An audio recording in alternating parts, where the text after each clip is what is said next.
just for you. It's the Shabach show. Why you stuck on 25? We reporting live from the fofo just to let you know that it's the Shabach show.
Just for you, it's the Shabach show. Why you stuck on 25? We reporting live from the fofo just to let you know that it's the Shabach show. It's the Shabach show.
Just for you, it's the Shabach show.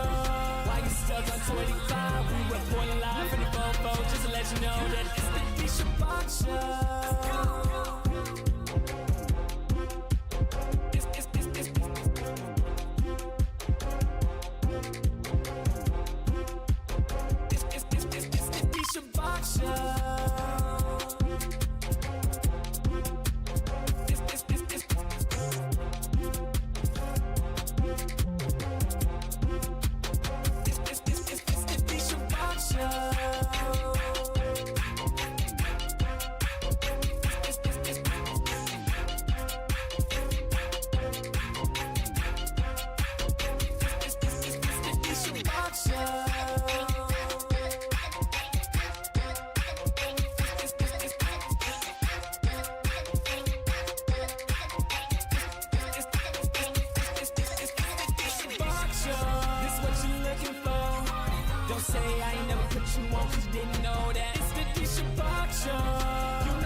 Just for you, it's the Shabach show. Why you stuck on 25? We reporting live from the fofo just to let you know that it's the Shabach show.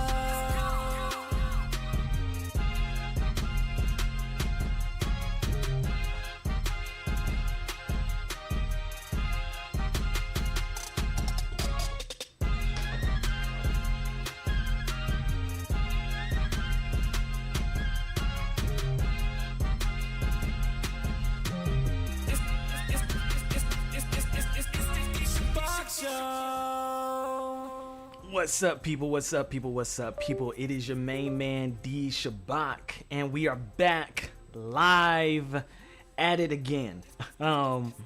So we have been 2 weeks or a week off from going live.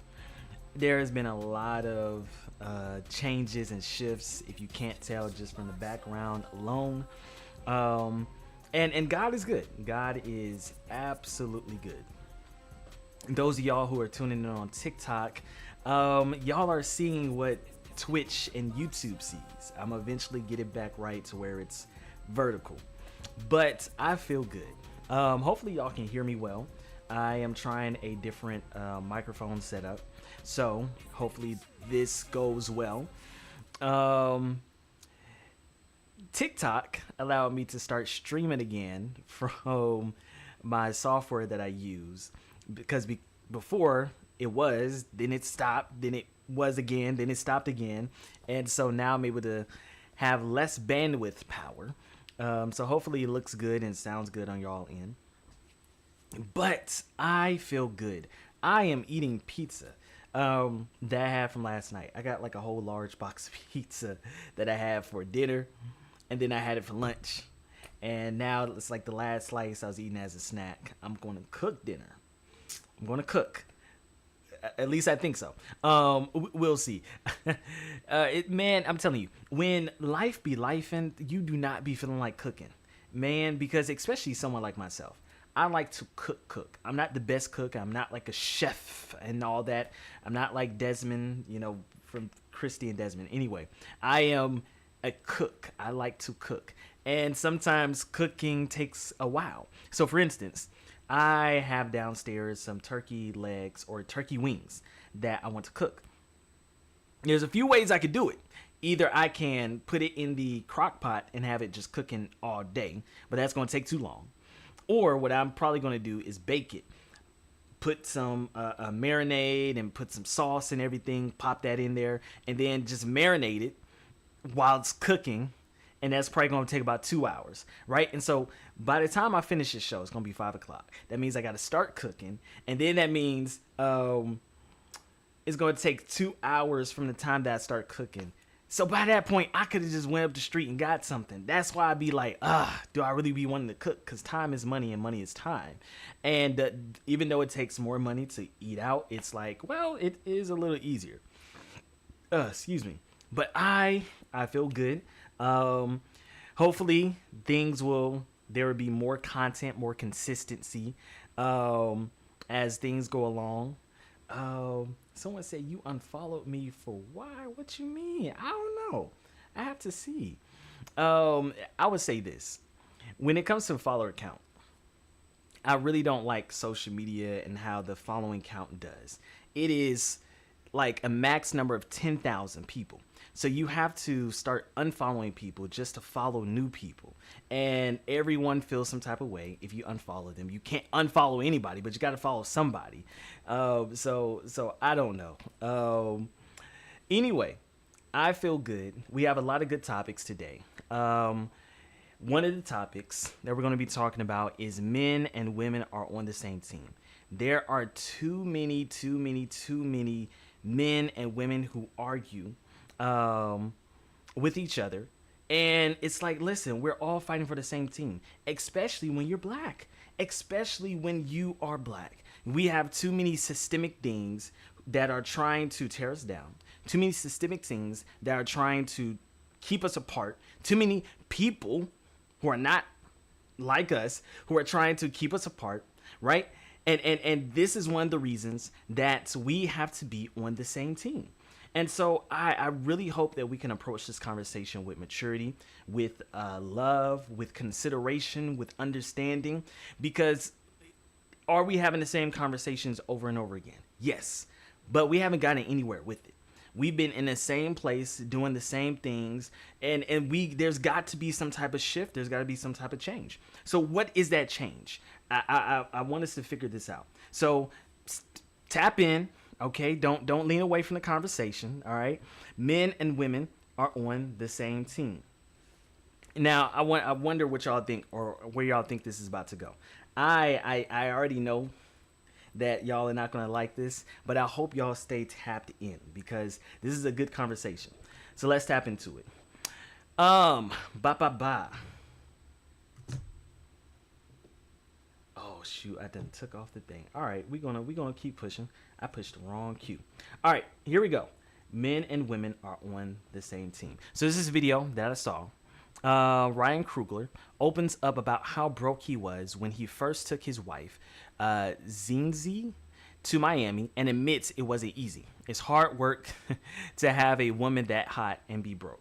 Let's see. Prize came with a little cash reward. Y'all laughing, but I was extremely broke at the time. Only one not laughing is Zinzi, because she remember how broke I was. It's hard work to have a woman that hot and that broke. It's an added level of pressure to go find some chicken, you feel me? Like, and I took my hot girlfriend to Miami for that week.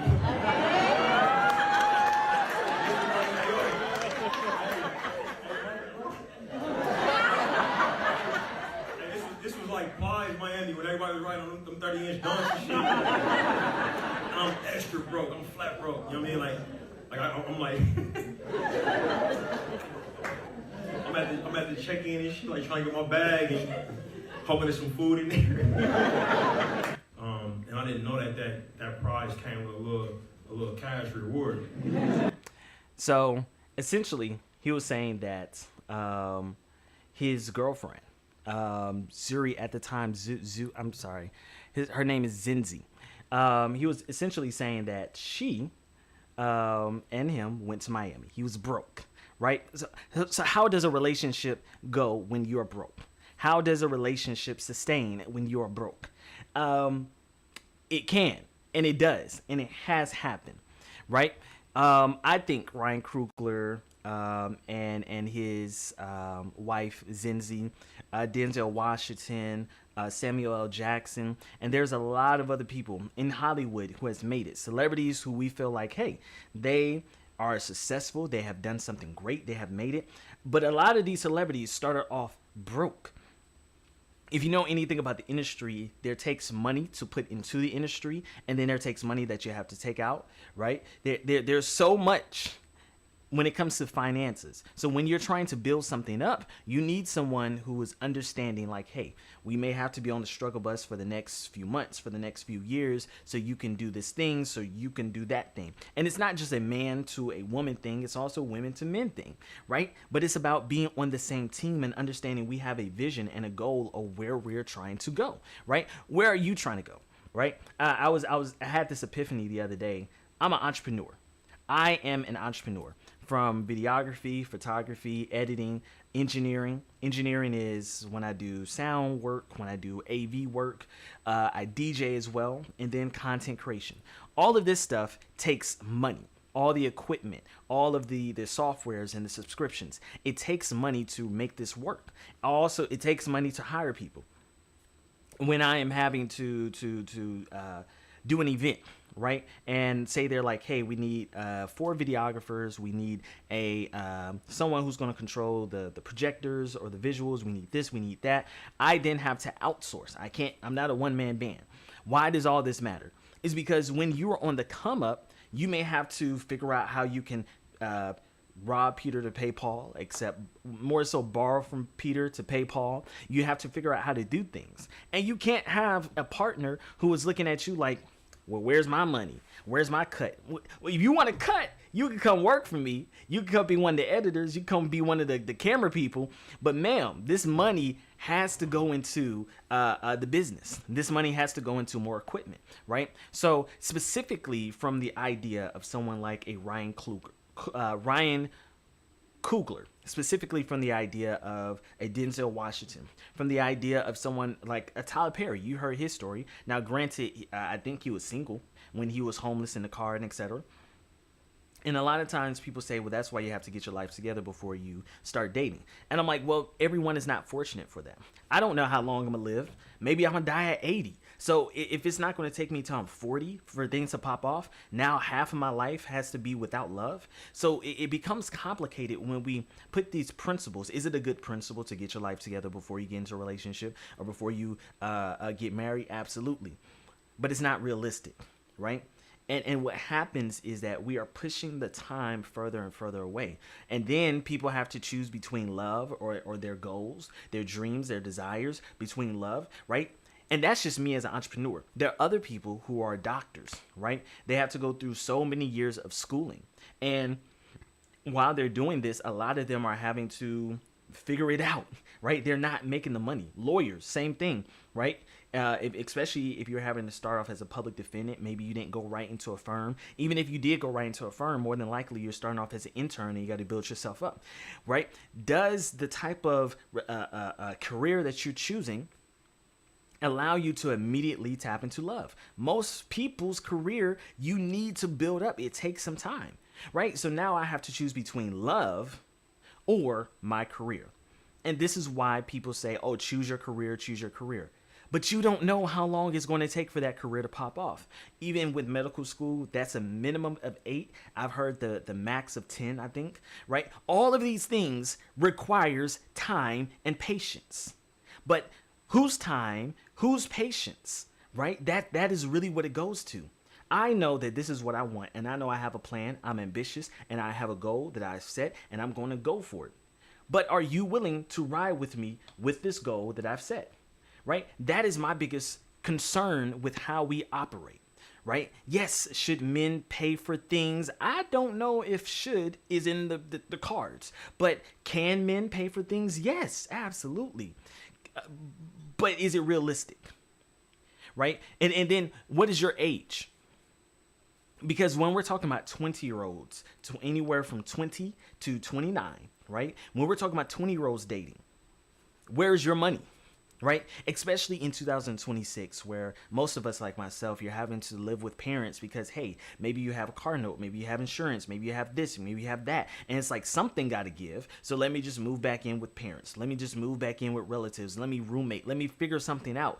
Something has to give, especially in this current economy. And I'm trying to approach this conversation not blaming men, not blaming women, but making sure that we're on the same team. I love stories like Ryan Coogler. I love stories like Denzel Washington, Samuel Jackson, and those are just a few that off the top of my head. Why do I love these stories? These short stories are a representation of what life could be, right? Life could be easier if we are on the same team. Hey, babe, I'm going to take a bulk of the bills right now because what Ryan Coogler went through, which was he needed a software. It's a writing software, right? I needed it in schools myself, and it costs money. So when you're broke and you're like, hey, I don't have the money to get this software. I don't have the money to do this thing or to do that thing, right? Now I have to figure it out. Who can you figure it out with? Your partner. And women should feel the same way, right? But I don't like this idea that men are the ones who have to figure it all out on their own. Men are struggling on their own with their own finances, their own life, their own careers, their own dreams. But now I also have to help and sustain another person's, right? I have to do that with kids that I'm going to have one day. But can you help me help the future version of us? Like everyone would love, I'm sure a bunch of women would love Denzel Washington, Samuel Jackson, and Ryan Coogler, and all these guys at their peak. But there's a reason why these 3 men have kept the same women for the past how many years? Because at the end of the day, this woman was here while they were struggling, while they were dealing with whatever vices and issues and ups and downs that they were dealing with. So can we be a team, right? I love the idea of, think about Claire Huxtable and the Bill Cosby show, right? So it's Claire Huxtable, and then I forgot his first name, but Mr. and Miss Huxtable. He's a doctor. She's a lawyer. What they did not show us, maybe they showed flashbacks, I don't remember, but they did not show us them coming up. By the time the show, where they were showing themselves in the show, they had to at least be in their 40s, I want to say. They were well established at this point. So any person would be like, yes, of course I would get with Claire, or I would get with Bill, or whatever, right? But it's like, that's at the peak. Can we get there? All right. Here's another video to go along with my point. I don't call young niggas. I I have what I like to call a 50-50 sliding scale. Basically, in year one, we would be 50-50. And in year two, my financial obligation would increase by 5%. Year three, 60-40. Year five, 75-25. Year 10, you retire. You never have to work again. Cold. I can't lie. I'm gonna play that one more time. I have what I like to call a 50-50 sliding scale. Basically, in year one, we would be 50-50. And in year two, my financial obligation would increase by 5%. Year three, 60-40. Year five, 75-25. Year 10, you retire. You never have to work again. Cold. I can't lie. I've never even really thought about that. That's cold. And I think for a lot of men, like the goal ultimately is to be able to look after your missus and whatever. So I'm gonna leave it off that. He gives his own little commentary. But basically, this guy was on Pop the Balloon, and he was saying that, hey, he wants to start off with 50-50 with whatever woman that he gets into a relationship with. And then eventually the percentage that he has to take on will increase as his lifestyle, as his career, and the relationships increases. Now, I don't think that is realistic for a lot of men and it's not realistic for a lot of humans. You can't guarantee, right? You cannot create a contract to say, hey, by this time I will have this much money. By this time I will have that much money. All you can do is find someone who is willing to believe that eventually you will get there, right? But then also find someone that if you don't get there, but you're still providing, you're still doing what you have to do, you're still hustling, that they will still love you and want you and desire you and not have resentment towards you. I have an issue with putting finances before love. It's that simple. We cannot be putting our finances before love. Do we need finances to explore love is the real question, because no, you don't. Right? Like, really, the first few dates don't have to cost a thing. But because we are adults who make money, who work and do things, we have the ability to have some money to go grab a drink, to go grab a dinner, to go to do an activity, right? The issue that I have is when we make that the priority instead of love. I love how someone had said it the other day, which is, women are not the prize, men are not the prize, the relationship and the partnership is the prize. And I was like, that's it. That is it. That is the facts of it all. That's the baseline. Men and women are supposed to be coming together to get married, to have kids, to build a legacy. Even if you don't want to have kids, you're building something together, right? Whose house is it? His house or her house? Whose cars is it? His cars or her cars, right? No, it's our cars. It's our home. It's our trip. It's our date night. It's our anniversary, right? Do you get what I'm getting at? This is supposed to be a joint team effort. But when we look at it as, for instance, I ran cross country. Cross country is a individual sport, but it's still a team sport, right? Meaning, I don't have to do anything necessarily with my teammates, but I need to be helping them, right? I can push them and encourage them, be like, hey, come on, man, come on. Run in front of me. I'm run behind you to push them. Whatever I got to do to help my teammate, right? That's how oftentimes, though, we look at it. We look at that we're individuals who are on the same team. Instead, it's like basketball, right? Instead, it's like football, right? In fact, I like football a little bit better because basketball, we then have the ego competition. We have the Steph Curry, the LeBron James, the KD. We have all these people who are just, the Kobe's, who want to be ball hogs. But football, you can't do anything by yourself. Even the quarterback has to get the ball from the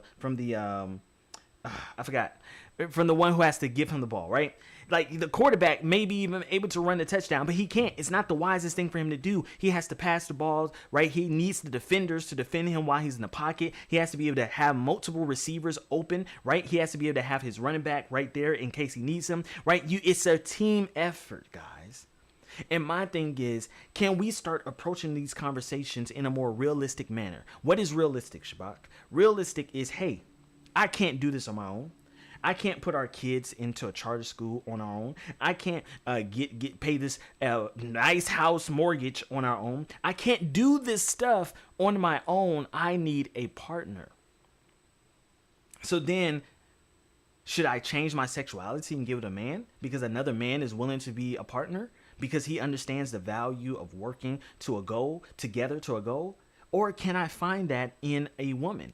Women, can we find men? Well, I don't know why I said we.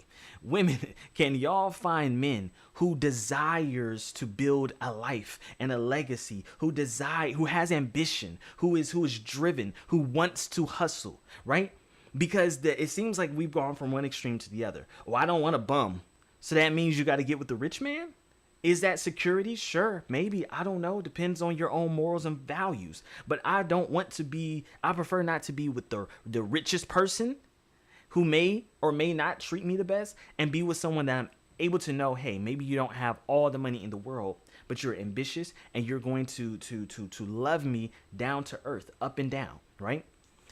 So I really have been bothered with the whole idea that our economics, the current state of our economics in the United States is horrible. Gas prices here in Atlanta are almost $4. If it ain't already somewhere, it's almost $4. Ma'am, something has to give, sir. Something has to give, right? And what has to give? Partnership. That's it. So there's a study that was showing how a lot of couples were moving in together, right? More than previous generations because of finances. So what's the point of moving in if I still got to handle all the bills? I still got to pay for everything on my own while we're struggling, right? So this is why I believe there is supposed to be partnership. That's it. That's all I got to say. Argue with your mama, not me. But I most definitely believe in partnership. Let's move on to a little something funny, a little something lighthearted. Hopefully it's lighthearted. We'll see. All right. Let's go into That's Hilarious. Running to the checker flag, running through the red light, 12 can't be good, they won't pull over till I'm dead. No pleasing you niggas. What the fuck is T? All right, so the caption said, for those of y'all who couldn't see it, the caption said, listening to T.I. talking about running from the cops at 50 years old.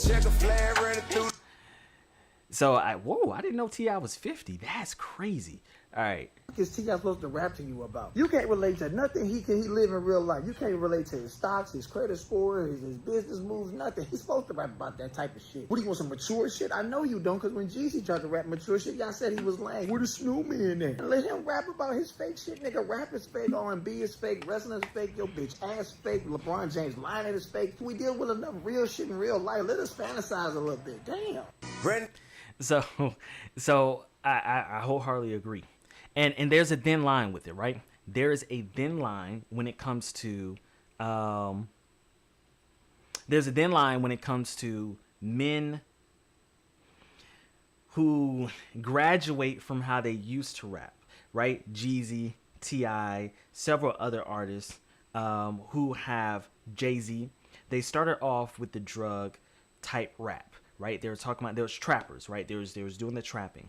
Then they got older, and as they're getting older, they're making money. Their lifestyle is changing. Their class is changing. Their tax bracket is changing, right? So they no longer have to sell dope, right? So what happens? What do they rap about? Do they rap about lifestyle of the elitist lifestyle that's high class? Sometimes we like that, right? The Rick Ross lifestyle, luxury, type thing. But even Rick Ross can't just rap purely about luxury. He still has to rap about certain things to get the audience that is his main audience or demographic. You see what I'm saying? So I just found that to be funny. I'm gonna do one more video. No ex-lingering, no god best friend, no work husband, and no secret crush on her friends, man. How do you know that? No personal trainer, no club plug, no weed plug, no landlord, no dude up the street, no photographer, no producer, no plumber, no electrician or yard guy, just an honest woman. First of all, you've been through a lot, my boy. But why stop there? You could have gone further. No family. Why you got all them people around you? We could take it even further. No father. Why you got a man in your life? We could keep it going. Also, how did you get here? Were you in a spur? We could keep this going. We keep trying to calculate for hurt. And I've said this time and time again. There is no math to avoid being hurt in this life. Whether you choose to or not to, either way, hurt will find you. Either you happen to life or life happens to you. There's just no way out of it. Once you're born, you're in the game. But trying to come up with little math here and there to get us out of like being hurt is actually hurting us in the long run, because you end up looking stupid. Like, it's just, what is this? He was like, no electrician, no farmer, no nigga up the street, down the street, in the back, in the lap. You could have saved yourself the stress to just be like, hey, like, I want to be gay. Like, that's a lot easier than this. This list is crazy. No ex lingering, no God best friend. So I have mixed feelings about this list, because some of the things, it's like, come on now. When you're single, be single. Live life however you want to live. But once you are starting to date someone seriously, you should be cutting off the lingering exes, the guy best friends. Because why you got a guy best friend? Right? It's like, let's be honest. Come on now. You know, I've seen some of those guy and female best friendships, and they ain't that pure. And there are some who are great, right? Don't get me wrong. But a lot of them are not that pure. That's a whole nother conversation. What it said, no work husband. Why you got a work husband? No secret crush on her friend's man. Yeah, that can be, yes, it depends. It depends. Can we be mature about that? Is it just a general crush? No personal trainers. Yeah, you can listen. You can have a personal trainer, but one, is he a guy? Why can't it be a woman? And I'm like, so serious. There are a lot of great women trainers. No club plug. Come on now. You know why he letting you into the club. You know why that promoter be kidding you up every time. Come on now. No weed plug. All right. Now, this and a lot of this stuff just really takes transparency. You got to be transparent. If half of these guys, right, who are in your life, if they in your life for a particular come on now, let's be adult about this. All right, let's move on. So for those of y'all who don't know Dante Cow's a great guy. Grits and Eggs is his podcast. Take a look at it. It so much wisdom, so much knowledge, as they say, do the knowledge. But let's see what you got to say. All young niggas YNs. I call them young niggas because I can say nigga. So if you can't say nigga, you just don't say YN either. Oh, God. And I'm not finna put a label on these young niggas either, because I know who they are. I know they mama, bro. You know what I'm saying? I know they big sister. I know they good kids for real. That shiesty ain't shit but fashion for real. Man. You know what I'm saying? But it's always a way of adultifying our kids and infantilizing our adults. Man. So these niggas just end up being the same niggas. You know, no matter and it's what so age funny they are. Because that's the confusion. Like, there be niggas who will comment or post shit, and they like, man, I don't really fuck with Lil Russell. He make music for kids. And it's like, no, kids can enjoy my music, but your music is for kids, nigga. Yeah. Like, you making the shit that them little niggas want to jump around and get your shit for the kids, Your nigga. shit for children, on brother. God, and niggas don't want to look at it that way. It's like, bro, You 40 grown and ass men 16-year-olds, ain't on that, nigga. Man, like, that's for the 16-year-olds listen to kid. you. On God. But a 15-year-old turned up with me, a 30-year-old listen to me, and a 40-year-old feel me, nigga. Come on. Come on. Nigga don't feel that shit you talking about. At all. Nigga, never. At all. It's a fetish. I ain't gonna lie. Too many gun mentions, turn that off. I'm gone. What we doing? Gone. It you ain't been talking real. About, you been talking about guns for 20 years. Nigga ain't killed nobody. I don't want to hear that shit. Go do it. Live them rocks, nigga.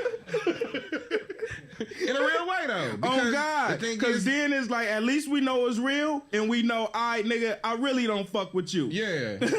Yeah. Like, you feel me? Like, that be the thing. We've got into this point of letting niggas get away with that bullshit, and it's all like, we all came up on it, so we didn't know no better. But once you get to the point of knowing better, it's like, nigga, you not cool. Bro, that shit ain't cool, bro. You not cool also, at too, all. like, at 30, the shit a 16-year-old think cool ain't nowhere near the type of it shit shouldn't be. Nigga, what are you talking? Also, too, I'm a nigga that's gonna tell a 16-year-old, like, nigga, you ain't talking about shit. On God. That shit you talking about ain't talking about nothing. On God. Bro. Like, I done seen niggas go down this path several times. I go to the high school to talk to these kids. Man, you know what's funny as fuck? It's really vital for us to step into them roles. Because the other day I'm taking my daughter to school, And I'm walking her up, and it's this girl out in front, and she like, what she was saying? She was like, where the niggas with the dreads?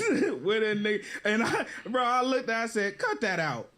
And I felt like an old ass nigga when I did it, but it was also when I got back in the truck, I was like, man, that's necessary. It is, though. Because they don't have that no more. It's like, you 10. What you talking about? Who you listening to where you think you outside in the front of the school doing it? Bro, cut that shit out. I don't call young niggas YN. Man, there's a lot to unpack here. So, first of all, what he said. I call them young niggas because I can say nigga. So if you can't say nigga, you just don't say Y.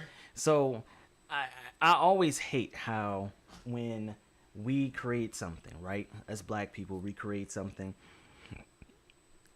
that is slang, that is just a part of our black culture. Then it gets gentrified by other people, and now we have to make it politically correct, right? YNs was really just a word or a phrase or a slang to describe the young boys who act a little grown for their age, right? There is a level of innocence about this because there is a level of irony about it, right? Who do we call niggas? We call grown men niggas, right? But then we're saying that they're young because they acting like young niggas, right? So who was the ones that was known for killing and gang banging and doing all these different things? Niggas, right? But then it seemed like we started seeing that the age started decreasing on who was a part of this, right? So it started as something as more of an innocent joke, right? And the discourse around it was really why there's YNs, there are something in the middle, then there are unks, then there are OGs, and etc., right? And this is actually black slang, right? People call my dad, who is in his 50s, people will call him either unk or an OG, right? Most of the times they will say unk, right? But it seems like, and this is where it started getting that Gen Z type thing into it, and then we just lost the plot. Because now people are trying to say that unk means you were like over the age of 25. So technically I'm an unk. When unk is really the older men in your community, whether your biological uncles or the older men in your community, such as the ones who was at the gas stations, who was on the block or whoever, you would call them unk because they were older. It was like a sense of respect. They were more than just big bro. Oh, that was it. YNs, big bro, unk, OGs, right? So then we started having to make it politically correct because other people got a hold to it and started doing too much with it, right? So they started just labeling any young person as a YN. And we're like, hold on, whoa. We're not saying any young person. There's a specific classification which we was trying to make light of young people who are trying to gangbang at a younger age, at 12 and at 13 and at 14 and at 15, right? Where typically these were at least held for the older teenagers and the 20-year-olds, right? That's the first part. I ain't either. Oh, God. And I'm not finna put a label on these young niggas either because I know who they are. I know they mama, bro. You know what I'm saying? I know they big sister. I know they good kids for real. That shiesty ain't shit but fashion for real. Man. You know what I'm saying? But it's always a way of adultifying our kids and infantilizing our adults. Man. So these niggas just end up being the same niggas. You know, no matter and it's what so age funny they are. because that's the confusion. And that's part of like that's the issue with the YN thing now, is that we have now adultified kids who don't even be in that lifestyle, but because they have a shiesty on, because they dress a certain type of way, we automatically say that they are a YN. And I've seen that white people and a lot of other people of color besides black people started taking it and trying to just label any young black person who dresses like a typical young black person, and they call him a YN, right? This was one of the things that they showed with Spider-Man Into the Multiverse, right? The animated one, with Miles, where it's like, hey, yeah, he dresses like he's a typical black teenager who likes style, right? And who's into the current urban fashion. But at the same time, he's raised by, I think his mom is Dominican or Puerto Rican, and he has that part to him. At the same time, he's in a nice school, but at the same time, he has black friends, right? So that is the multifacetation, if that's a word, of the typical black person, right? That you are not a monolith. There's multiple things about you, right, that can be true. And so this is why this whole YN stuff, we have to take it away, take it out. And like there be niggas who will comment or post shit and they like, man, I don't really fuck with Lil Russell. He make music for kids. And it's like, no, kids can enjoy my music, but your music is for kids, nigga. Yeah. Like you making the shit that them little niggas want to jump around and get your shit for the kids, Your nigga. shit for children, on brother. God, and niggas don't want to look at it that way. It's like, bro, You 40 grown and ass 16 men ain't year on olds, that, nigga. Man, like that's for the 16-year-olds listen to kid. you. On God, But a 15-year-old turned up with me, a 30-year-old listen to me, and a 40-year-old feel me, nigga. Come on. Nigga don't feel that shit you talking about. And this is why it's sometimes I don't know how to approach these conversations. I'm not one who tends to study music and the effects that it has on people. I'm not one that tends to study black music and the effect on black people. But what I can say is that you tend to see a certain pattern. I would love to believe that music is an identity, right? Music allows you to tap into an identity that maybe you didn't know that you had. It allows you to tap into an identity that you do have, or it's just simply who you are. So when people are listening to certain songs and listening to certain artists, I would love to believe that, hey, this is who and how they are. So we should listen to who and how this person is. But then there gets to a point where it becomes influential. And this is where it starts becoming a problem. So when you're a kid, like myself, I was raised in the suburbs. I was raised with parents who shielded me, kept me in a bubble from certain environmental things. So how do I look, right? Blasting NBA YoungBoy. I'm not from the streets. I didn't sell nothing growing up. I don't sell nothing now, right? I'm not about a certain lifestyle, right? If I'm dating for marriage, of course, you have your fun, but I'm not looking to just collect a bunch of baby mamas. I'm not looking for any of that. So what do I look like now trying to create an identity around NBA YoungBoy, right? NBA YoungBoy is making music for other young boys who are like NBA. You see what I did there? Anyway, my point is, music is introspective, but it can definitely become influential in a negative way, right? And this is where it becomes a nuanced conversation because, quite frankly, it is different for everybody. Everyone listens to music differently. Some people listen to it for a sense of escape, and other people listen to it to be influenced. Now, what are YNs? What are young niggas? What are these young people listening to, and is it influencing them? Is it just simply who and how they are? I don't know, right? But we have to approach these questions not knowing the answer, but approach the questions understanding that we don't know. So we should ask them, right? I want this room to be filled with YNs, and they're answering these questions. Hey, do y'all really be listening to what Lil Durk and Lil Baby and all these other people be saying their songs? Or do y'all just hear it as a sense of identity? It's not, you know that you don't need to be doing all that, but you just kind of like the music, whatever. I don't know. But here's what I can say. That's the point. I don't know. Ask and talk to the YNs, right? You know, it's just like the name Christian. Christians was not the name that Jesus gave his followers. Christians was actually a name that was supposed to be derogatory, right? But Christians kind of took it on. So all I'm saying is, ask them. You know, that it gets no easier than that. Let's move on to the trending topic. Pete Hegseth's pastor. I know that's a crazy phrase to begin with. Pete Hegseth's spiritual advisor and pastor is praying for the death of Democratic Senate candidate James Tallarico. They want him dead. They want him crucified, not metaphorically. They don't want him proverbially or metaphorically, poetically dead. They want him dead. They are praying to God that he kills James Tallarico. This came from a podcast appearance involving Brooks Pottinger, not a random fringe guy, but the spiritual advisor / pastor to Pete Hegseth. Here's what he had to say about Tallarico, who recently won a Senate primary against Jasmine Crockett in Texas. We're talking about that. And so I say, even in the debate, I think you might have seen it, but that I had on campus the other day, I pray that God kills him.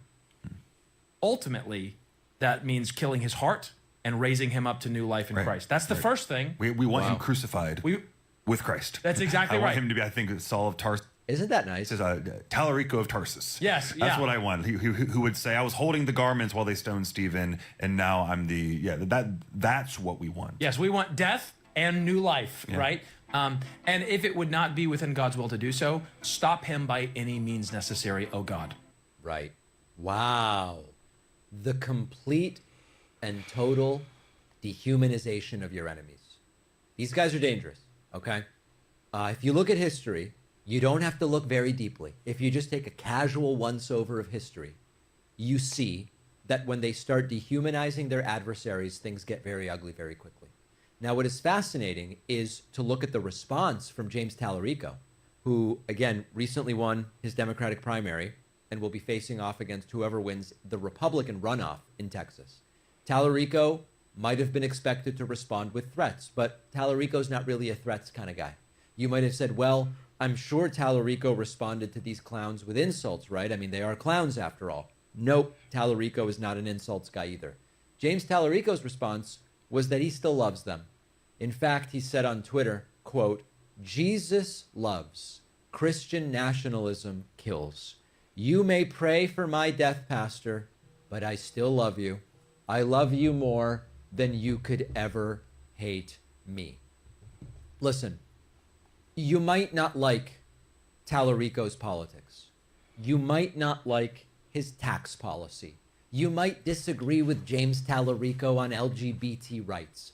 But if you claim to be a Christian, I don't, I'm not.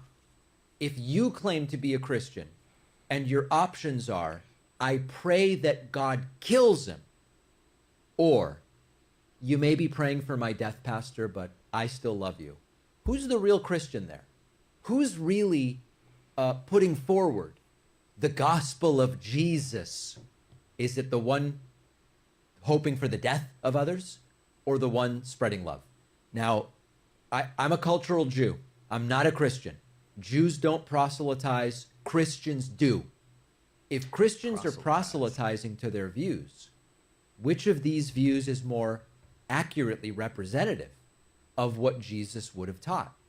And so when you frame your political adversaries as enemies or demons or people who should be killed, versus you frame your adversaries as people you disagree with, but you don't hate back, you love them as fellow humans, which is the view that is appropriate? This, from this pastor, is an example of how Christianity has been perverted in the United States by these hardcore right-wing Christians. In the U.S., we've had this perversion of Christianity from these Christian nationalist types, typically evangelicals, born again, etc., who have no issue at all praying for the deaths of other people. We've seen videos from so many churches that I've stopped covering it, where they're in the pulpit and they're saying we must pray for the end of this person and pray for the end of that person, and this sort of sick stuff. And that's who this administration is in bed with. There's this wacky spiritual advisor to Trump, Paula White, and all of these other examples. This is relatively mainstream in the United States when it should be considered whacked out fringe stuff. Now, good for Tallarico. You know, if I were Tallarico, I don't know that I would have had the restraint that he had when these people were praying for his death. But if you want to do something about it, be aware that this is an important race in Texas. It's an uphill battle, but it's potentially winnable. And we might be able to flip a seat out of Republican hands in Texas. So if it bothers you that Pete Hegseth's spiritual advisor is praying for the death of James Tallarico, if you think James Tallarico would be a better option than John Cornyn or Ken Paxton, who are the two possible Republican nominees there, if that's your view, you can do something about it. You can donate to Tallarico in that campaign. You can phone bank. There's a lot of things you're going to be able to do as that general election gets going. These guys are disgusting. I know, because there are lots of Christians in my audience. I know that there are lots of Christians who know that this is not reflective of or representative of the teachings of Jesus. I know because they've told me, and I know because I've met them. Pete Heg... Bro. You Christians be weird. You Christians be weird. Man, listen. I am a Christian and I am a follower of Jesus Christ. But I am tired. I'm tired every day feeling like I have to defend my faith against believers who really believe in worldly and unchristlike and ungodly things, and then just put the label of Christianity on top of it. And now I'm like, I'm not a part of them. Those aren't my people, right? There's a reason why Christians have different denominations, because we all could not agree on small things to big things, right? There's a reason why there is more than likely always a black domination. You know what I'm trying to say. I don't know why I'm lost for words right now. There's always denomination. Thank you, Jesus Christ. There's a reason why there's always a black denomination to the white one, right? Because more than likely because it's something racial. But then also there's a reason why we have different denominations, because we all cannot agree. It is ridiculous, right? And I'm gonna cover it probably on the next episode, because there's a lot to unpack. Philip Mitchell went on a podcast and was basically saying white nationalist talking points. Now, he has not claimed an allegiance, but that's typically how it starts. You are vague with your allegiance. You're vague with your ideas and what you're really trying to say. And then you gain a following to a point where now these people are just going to follow you blindly. And I'm not trying to say that Philip Mitchell or some of these other pastors are bad. What I am saying is that there's a lot of nuance that they are not answering to. There's a lot of questions that they're not answering. And there's a lot of people who support them who feel like they've answered their questions, that they have answered their questions, right?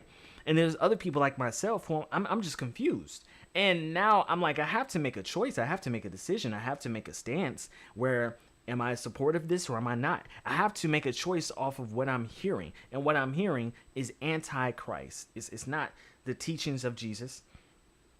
Because what has happened within a lot of the Christian spaces, especially when it's centered around politics, it's, we're going to warp Jesus' teachings and perspectives around our own biases and around our own agenda, right? We see this being plainly laid out. And it's been plainly laid out for years now, if not for centuries and decades. But within the past 10 years, since 2016, since Trump first ran and won, we have seen this plainly laid out. And it's very sad, the times that we live in, that Christians are so manipulative that they will warp scriptures, warp beliefs to fit their agenda, right? So whether we're talking about the Iran war, whether we're talking about invading Venezuela, whether we're talking about the little things, not even the little things, the Roe versus Wade, like all these different things and rights that are being taken away, that are being changed, different things that are just being started and being done that we don't have to do. We don't have to do it. And in fact, because we're Christians is why we should be more hesitant to do any of this, because we have seen history. But I recognize that there are different types of Christianity. There are different types of people who get into Christianity and for different types of reasons. I got into it to do what God and what Jesus had commanded us to spread the gospel and to make disciples out of people. But I don't want to do that through Christian nationalism. I don't want to do that through saying that my candidate should die. Things are getting really out of hand. And I really hope that we are seeing the warning signs before it gets too late, because this is how it always starts. And when no one is willing to do something real about it, and then the people who are willing to do something real about it are getting blocked, right? Or they're getting ran over, they're being hushed, or just straight up killed. This is ridiculous. So, and I don't know what more there needs to be said, because I hope that when I'm talking to people, you automatically agree. But then when I talk to people more, I start realizing, no, we're not on the same page. So that's one of the reasons why I pull back from Christian things, right? I still talk about it because again, my heart posture will always be a believer. I'm always a sold out Christian. But even that word on itself, what does sold out mean? And it's different to everybody, and etc. But I'm always a believer of Jesus Christ, that God sent his one and only begotten son to die on a cross for our sins, right? And so we can have eternal life, John 3:16 type thing, right? But this stuff is not what Jesus died for. Jesus did not die for the fact that you are praying that hopefully he gets taken out. And that's why I realize a lot of them think it's that serious, because for them it is personally. But Jesus came to teach us that, hey, the Roman Empire, right, which was what a lot of the Jews wanted Jesus to come up against. The Roman Empire is not going to go away. But what we can make go away is sin, iniquity, pain, and suffering, right? Jesus came so we can have the heavenly kingdom. And we are just to try to make heaven on earth as much as possible. But we're not supposed to force it. Jesus didn't, so why are we? All right, let's move on to the moment of inspiration.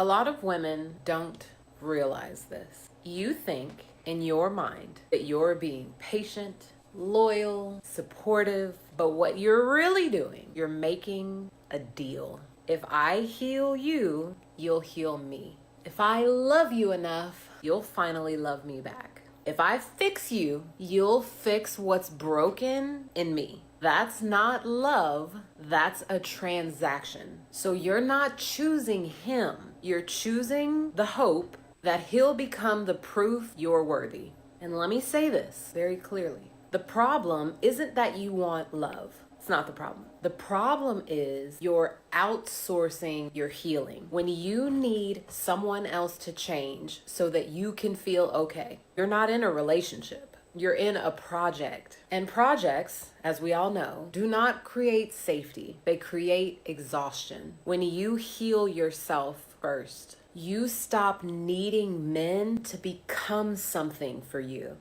And that's when love stops being a bargain and starts being a choice. So I don't think that is just a woman thing. I think that is a man and woman thing. And I think a lot of men are not aware of it because society has not given men the space to be aware of it. And I think a lot of men don't realize it until it's too late, or they know it, but society doesn't make it comfortable enough. And society is men and women. I recognize that I was looking for validation in relationships, and I'm still am. It's something that you kind of don't stop doing, but it's something that's supposed to come to your awareness so you can realize it and catch yourself when you're doing it. Why do you want to talk to that girl? Right? Why do you want to talk to her? Because she's so fine? Yes. But you feel like if you can get with that fine girl, then that means that you're worth something. Why is it that you don't want to talk to that other girl? Because you feel like she's not that fine. So you feel like, it wouldn't show. It's like, is this all I can get? And men and women do this on a daily. And so then so many people who are meant to be with each other are just walking past each other because the both of them are like, they're not attractive enough. They're not entertaining enough, or they don't have enough money. They don't have enough booty and boobs. They have too much, whatever it is, when we should be looking for love. Love is a feeling that is unexplainable. Science have not been able to really capture it. But what we can say when it comes to love, it's something that is not able to be faked. And too many of us are trying to put love into the box that we want, instead of searching for the box that is naturally supposed to be for us, right? The difference between stealing something, right, and you always got to watch over your shoulders, versus buying something the legal and the right way. So all I'm saying is, find your value, find the safety, find the healing in yourself first, So therefore, you can find the person who you are truly meant to be. Stop finding security in men's finances. Maybe that means you need to go back to school. Maybe that means you need to do something with that degrees or multiple degrees. Men, stop trying to find validation in the type of women that you get and who you can smash. Because yeah, there's a lot of women you can smash, but that don't mean you can keep her. Right? That don't mean you can sustain her. That don't mean you're meant for her, right? So all I'm saying is, let's get to the roots of a lot of our emotions and our feelings, so therefore we're not traumatizing other people. There's so many reasons why people get divorces, right? But I would say this, a lot of times why people get divorces, why people break up from years of being together, is because one or both of them were not willing to do the work individually that would make it easier to do the work collectively. Let's say that again. A lot of times people get divorces and they break up because one or both of the parties are not willing to do the work individually that will make it easier to do the work collectively. I don't, here's the thing. I don't even know what I be saying. Here's what I mean by this. I get very frustrated when people be like, oh, you think you know everything. I'm like, I'm just talking. At a point in time, I felt like, oh, I know the right things to say and the right things to do and et cetera, et cetera. But now I'm at a point where I'm like, I don't know. And I am trying to figure this stuff out. And as I'm figuring it out, I'm just trying to tell y'all about it. That's all. There is no Shabach knows what he's talking about for real. And don't even really, I'm not even really saying I don't know what I'm saying. I'm just saying in this current moment, as I'm learning and navigating life, going through the ups and downs, the whims of life, I am trying to figure this stuff out. So instead of just rejecting what I'm saying just because, oh, Shabach is saying, oh, he don't know, or he whatever, actually take in, right? They say a broken clock is right twice a day. Right? They say you can learn something from even a homeless man, right? Like, I'm not saying that I'm broken and that I'm homeless. What I am saying is take it in and digest it for yourself. Do the work.